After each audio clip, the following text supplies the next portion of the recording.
দেখতে দেখতে বাঙালির কত কিছুই বদলে গেছে। বাঙালির আড্ডার সেই চেনা স্বাদ বদলে গেছে, কিন্তু গরম গরম সিঙ্গারার স্বাদ বদলায়নি।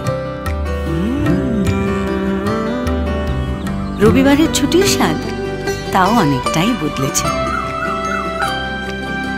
কিন্তু ছুটির দুপুরে জিভে জল আনা মাংস ভাতের স্বাদ বদলায়নি।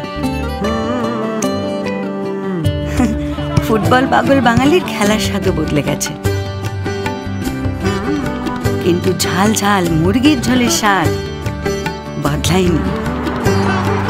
আনন্দ, উচ্ছ্বাস, উৎসব সময়ের সঙ্গে সবেরই স্বাদ বদলেছে, কিন্তু বাঙালির রান্নার স্বাদ কখনো বদলাবে না। তাই তো আপনার প্রিয় ইমামি হেলথি অ্যান্ড টেস্টি নিয়ে এলো বিশেষজ্ঞদের দ্বারা বাছাই ও পরখ করা এক গুচ্ছ খাঁটি মশলা। ইমামি হেলথি অ্যান্ড টেস্টি মন্ত্রা, বাঙালির স্বাদের সেরা মন্ত্র।